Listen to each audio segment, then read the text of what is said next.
Racers Grand Prix, of course, probably the top meet that Jamaica actually hosts locally in Kingston. We, of course, did see some other meets throughout the year, but this was one of the top meets that everyone was looking forward to, specifically because of the top Jamaicans all competing here, from Kishane Thompson and Oblique Seville to Sharika Jackson and the Clayton twins. Like, everyone was lined up on the track. Rashid Broadbell, they were all here to put down some markers ahead of Jamaican Trials, which is coming up just at the end of June in about 3 weeks time.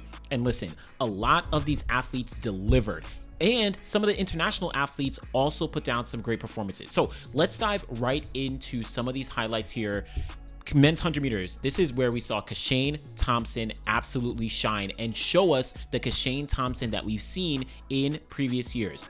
9.88 seconds with 0.0 wind to win the 100 meters in really commanding fashion. He won it over Oblique Seville, who ran 9.97 seconds for second place. We'll talk about the breakdown of the race. Gift Liotella, he apologized for the pronunciation. He ran 10.04 seconds representing South Africa. And then Bayanda Walaza, he ran 10.06 seconds in fourth place. This race really exceeded my expectations.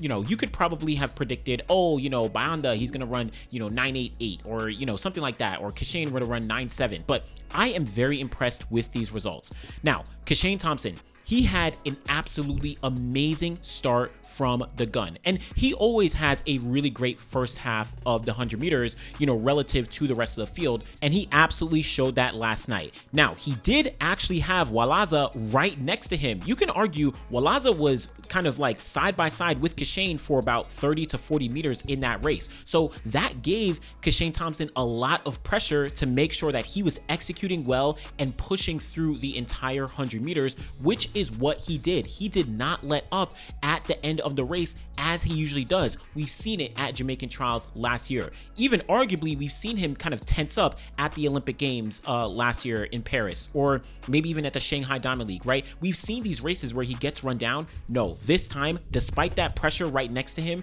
as well as the rest of the field behind him, Kishane Thompson held through, pushed through the line, lead at the tape for that 9.88 seconds. Now, of course, this is, one of the faster times in the world this year. And when talking about professional athletes specifically, this is only behind Trayvon Brumel's 9.84 and also Kenny B's 9.86 that, they've run earlier in the year already. This, though, I think puts him right in the conversation with those guys. And I'm going to talk about how, some of these top guys are matching up as we look towards Worlds. But listen, this was an amazing performance for Kishane Thompson. I really did like. Now, second place was Oblique Seville, who ran 9.97 seconds.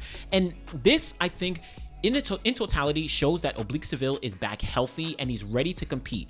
We saw him at Grand Slam track in both Kingston and in Miami. He did have to pull out of Philly because at the Adidas Atlanta City Games, he kind of pulled up at the end of that race in the 100, and he, had to take off, a couple weeks. But running 9.97, a season's best, getting under the 10-second barrier, again, shows that he's back healthy and he's ready to compete. The only problem here was that Oblique Seville did not get a great start. He really did not get a great start relative to the rest of these other guys, right? Between Walaza, between Kishane, between Gift. Like, Oblique Seville didn't get a great start, but he made up for it in the second half, which I do like to see. His ability to really, work on his race plan, have a better second half relative to some of the other guys. This was a great showing from Oblique Seville in that capacity. Now, sub 10, again, really great time, but he's probably gonna have to step things up. I'll talk about that in a second if he really wants to be competitive like we would know Oblique Seville to potentially be. Now, in third and fourth place, Gift Liotella, again, apologize for the pronunciation. Someone could cross-check me in the comments. Y'all were telling me in the preview that I definitely should have mentioned him. I glossed over him. He got third place here, 10.04. I'm impressed by this time. It's not sub 10 seconds, but this is the fourth fastest time of Gift's career, representing South Africa to the fullest. Like, he is really showing up here, and he had a very strong second half of the race. He didn't get an amazing start like some of the other guys, but very strong second half. I mean, this is really kind of introducing Gift to the world, where he's, I think 27 years old at this point. So he's not young per se, but he's really kind of showing up. Was a South African champion earlier this year, now getting to mix things up with Kishane and Oblique. Like, I really like Gift as he's kind of progressing through 2025. But behind him, Bayanda Walaza, 10.06 seconds. Now, myself and many others, we were looking to see Walaza kind of break in and surpass that 9.94 that he ran earlier this year. But I think this is also another good performance. Yes, I'm going to spin this into being a positive because Bahanda Walaza running 10.06, that's the 7th fastest time of his career. May not sound, significant, but the fact that he's mixing it up with these top guys while still being 19 years old. Think about it. He's only run, 3 major professional races in the 100 meters individually, where he ran at the Zagreb Continental Tour, got the win there in 9.94. He then went to the Kip Keino Classic. He finished 3rd place behind Lachie Kennedy, as well as Fernando Manyala. And then he comes here at the Racers Grand Prix, finishes 4th place behind, Kishane Thompson, the Olympic silver medalist, Oblique Seville, the consistent, finalist in the 100, Gift, who actually beat him at South African Championships. So this is by no means a disappointment, in my opinion, for Walaza. And going forward to the World Championships, this is another stepping stone for him. Now, I will say he was right there with Kishane for the first 30 to 40 meters, which shows that he is an excellent starter. That's why he's on South Africa's 4x1 on the leadoff leg. But that second half was rough. And I know he's still young. I know he's still developing, but it was kind of tough to see him kind of with that form getting surpassed by all these guys in that second half. But I'm excited to see how Walaza does. Now, looking forward, talking about Kishane. Kishane, like I said, is right in the mix. He is, in my opinion, just going off the landscape right now, Kishane Thompson, Akani Simbine, Trayvon Bromell, Kenny Bednarek. I think these guys are the top dogs when looking at the men's 100 meters, looking forward to the World Championships. Now, someone like the 2 guys, Trayvon and Kenny, they still have to make the team for the United States, whereas Akani, Kishane has to make the team as well, but I think he's pretty solid. Akani has a wild card there. On the flip side, you have, Fred Curley. He's kind of like still getting his footing. He'll probably be in the mix. Noah Lyles, he has the wild card, but he's, sitting out injured right now. He'll open up maybe in a month or so. You have Letsila Toboho, he's sitting out injured right now. So there's a couple other guys, but I'm looking at Kishane, Akani, Trayvon, and Kenny as the core 4 guys right now who are heading into the World Championships in the 100 meters. And Kishane, he's just having a healthy season. That is the biggest takeaway for me. He is healthy, he is competing, he's putting himself out there, and he's running fast. 9.88 seconds is very, very solid. And in general, this is actually why I've been calling Kishane my personal 100-meter favorite for the gold medal at the World Championships. Check the videos. Me and Coach Rob, back in January, we did predictions for the Worlds. I said Kishane is my personal favorite. Even when me, Anson, and Rob, we sat down, I said I'm picking Kishane as the favorite, after that Shanghai Diamond League.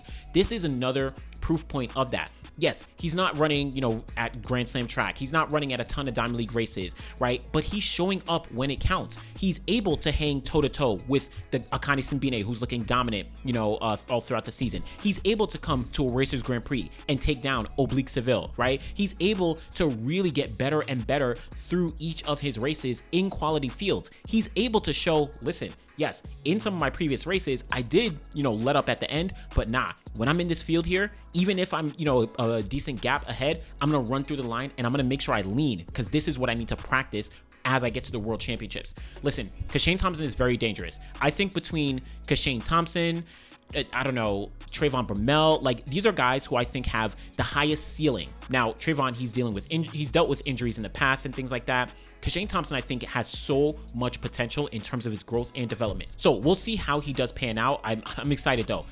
Oblique Seville, he'll have to work on a few things to really be ready for the World Champs. Even when we're talking about the Jamaican Championships at the end of this month, I do think he's solid to make the team. I think that Kishane Thompson, the solid, arguably a lock to make the 100-meter team for Jamaica. Oblique Seville, probably second. But then when I'm going to talk about Bryan Levell in a second, but you talk about Bryan Levell, Akeem Blake, these guys are right behind and really in the mix. So shout out to Oblique Seville. I'm excited to see how he does progress, but we've seen him miss out on a podium spot since 2022. He does not want that to happen again, but he has to step things up. So I'm glad to see him healthy, but let me talk about some of these other races. We got a lot of time to talk about the men's 100 all throughout the season. Women's 200, very quickly, Shericka Jackson, 22.5, nothing too crazy. This was about the time I predicted. I said 22 low or 22 mid, just a little progress off the 22.7 she ran earlier in the year at the Xiamen Diamond League. So I don't know. I think this just means slow and steady progress for Shericka Jackson. we still don't know if she's going to run the 100 at the Jamaican trials or if her goal is to only focus on the 200, because she has a wild card to the World Championships. It's so hard to read Shericka. I'll put it up on the screen. Shout out to Trackside with Mel, but she didn't have many emotions. I can't tell if she was like happy about it or if, who knows. But shout out to Shericka. Excited to see her progress throughout the year. Women's 100 though, and then we'll talk about the men's too with Bryan Levell. But women's 100, Tina Clayton, 10.98 seconds, plus 1.8 meters per second with the win. So legal time, legal 10.98, legal sub 11. This is the third time that Tina Clayton has gone under 11 seconds in her career, right? And this is also the first time that she's done it since 2022 when she had done it at the World U20 Championships and the Jamaican U20 Championships. Personal best of 10.95 and then also a 10.96. So 10.98, this shows she is getting into excellent form. And also with her 11.02 that she ran at the Doha Diamond League, this gives her her third and fourth fastest times of her career, all run just this year. Tina Clayton is really rounding into some excellent form, and I'm excited to see her as she goes into Jamaican trials. But behind her, Jacia Sears, 11.04, season's best. Shout out to Jacia Sears, also looking really good right now. Alana Reed, 11.16. Toby Amisan, of course, hurdler, 11.18. And then you also had Tia Clayton, kind of fall back, 11.24. So this was interesting for Tia Clayton in 5th place here. She was in about 3rd place with 60 to 70 meters to go into the race. And she looked to actually almost be gaining on Jacia Sears. You had Tina Clayton, you had Jacia Sears, and then you had Tia Clayton. But then Tia, she started to lose a little bit of ground, and she visibly just kind of like gave up in the last 15 to 20 meters, and that led her to fall all the way back to 5th place. Now, I don't know, it didn't look like an injury, it didn't look like she got hurt, but it just looked like she visibly just like kind of, put the brakes on and eased back. So I don't know what this means. I think that she is good. I think that she's, she should be all good. Haven't heard anything up to this point this morning, but hopefully she's set, because I think, in my opinion, as we look towards Jamaican trials, Tia Clayton is probably the favorite, if not a lock, for the 100-meter team, right? Considering what she did last year, considering what she's done in 2025 already, running 10.92 seconds, Tia Clayton, I think, is the favorite for the 100-meter title for Jamaica. Now, next, we have Tina Clayton, who is looking very good, rounding into form perfectly with this 10.98, showing, listen, you have Tia and Tina Clayton all sub 11 seconds this year. Then you have someone like Shelly Ann, right, who's looking to get back in, who's getting back into form. You have Shanice Walker, who's in the NCAA. She ran 10.98 as well as 11.02 at the NCAA regionals. We'll see how she does at NCAAs. Shericka Jackson, like I said, TBD on the 100. But listen, Tina Clayton, imagine those twins make the team to the World Championships. Like, Jamaica will go crazy. That would be like a full circle moment for what they have done for the country, kind of growing up as they're still crazy young. Like, it's wild. So shout out to Tina Clayton for getting that big win there. Now, men's 200. Bryan Levell. I just did a full video breaking down Bryan Levell and his progress, coming off of Grand Slam last weekend. But 19.79 seconds in the 200, plus 2.5 meters per second on the wind. So yes, it's windy, but this was an absolutely immaculate performance for Bryan Levell and just justifies the progress that he's been making. It backs up the 19.97 that he ran last year to win Jamaican trials to go to the Olympic Games. And like, he dominated the first 100 meters. He like blasted that curve. And once he came into the straight, it was lights out. No one was touching Bryan Levell. Second place was Christopher Taylor running 20.39. Like, it legit was not even close in any capacity. So the question on my mind at this point is, of course, he's on pace to make to be probably the 200 meter champion for Jamaica, but can he make the team in 100 meters as well? Again, I spoke about it in the full breakdown that I did check that video out. But between Kishane Thompson, Oblique Seville, Akeem Blake, Bryan Levell, like, I don't know. Remember, he got 4th place last year at Jamaican trials in the 100. So he wasn't far off from making the team. If he's in this kind of form, you know that he's clearly in some good 100-meter form. Like, listen, Bryan Levell, he is on one. He is on one right now. Do not sleep on what he might do in just 3 weeks at Jamaican trials, both 100 and 200. No one's touching him in that 200. Like, listen, if he's doing it, no one's touching him. But in that 100, he might spoil that party. So shout out to Bryan Levell. Amazing performance. Again, Christopher Taylor, 20.39 in second place. Really great run. He's kind of on his comeback tour as well. Now, let's finish off with some of the other races. Men's 110-meter hurdles, Rashid Broadbell back on track, getting consistent every single time, 13.06 seconds to get the win here, coming off the 13.14 that he ran to win the Doha Diamond League. This 13.06 is a season's best. Rashid Broadbell is proving that. Listen, I was no fluke of a bronze medalist last year at the Olympics. I want to do even better. I want to get a silver medal. I want to get a gold medal. I want to do even better. So shout out to Rashid Broadbell. He is rounding into form perfectly right now. Love to see it. Trey Cunningham, not too far behind, 13.08 seconds. Again, he'd been dominating kind of the first part of the season. So I'm excited to see how he does transition, especially going into USA's, which, still just under 2 months away for Trey Cunningham. Women's 100-meter hurdles, Aaliyah Armstrong, 12.54 seconds, season's best for her. This is actually the 6th fastest performance of Aaliyah Armstrong's career, and it's actually her fastest time since 2023. Now, Aaliyah is someone who I'm always keeping an eye on because even though she hasn't been in the conversation recently, and she hasn't run like a 12.2 or something, or 12.3 or something like that, she was the 4th place finisher at the World Championships in 2022 in Eugene. So Aaliyah Armstrong can never be counted out. So shout out to her performance here. Devin Charlton in second place, 12.65, also a strong season's best for her there. Men's and women's 400, you had Chris Bailey like comfortably taking the 400, running 44.7. Check out the full interview that I did with Chris Bailey. He's an amazing guy. He is on pace to make the USA team in the 400 this year. He's coming off, world indoor champion in the 400. He's already run 44.1. Like, he is on one in 2025. And then Lena Irby-Jackson in the women's 400, 50.23 seconds, just beating out Stacey Ann Williams. This was a great run for Lena Irby-Jackson. It's actually not only a season's best, but 50.23, surprisingly, is the 5th fastest time of her career. It's so interesting because I remember when she was at Georgia, she was NCAA champion and she had run 49 seconds. She hasn't gotten into that form yet, and she's made teams individually, right? But she's kind of like been getting back into her form over the past couple years. Early this year, she moved back to her old coach, and she's now at Vanderbilt, again, with her old coach. So shout out to Lena Irby-Jackson. Excited to see her progress leading into USA's. Finishing off with the women's triple jump, men's long jump. Women's triple jump, you had Velasco from Cuba, 14.26 meters into a negative 1.9 meter per second headwind.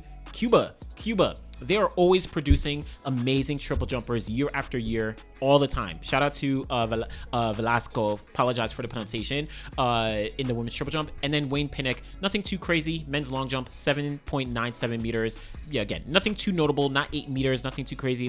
But Wayne Pinnock, he is on a mission to get a gold medal at the World Championships. But this was the Racers Grand Prix. Just some reactions after what happened last night. Listen, Kishane Thompson, I've been saying it. I know Kenny B is super consistent. I know Akani Simbine is super consistent. But when I'm looking holistically and looking forward to the World Championships and how the season is likely going to go and how things have gone so far, in my opinion, Kishane Thompson is the 100-meter favorite. My personal 100-meter favorite. Of course, again, I have my arguments. Everyone is not going to think the same. Everyone is going to have different ideas.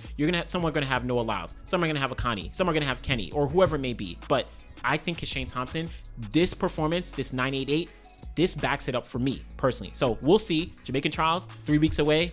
This is going to be good. This is going to be good. Let me know what was your standout performance from these races at the Racers Grand Prix.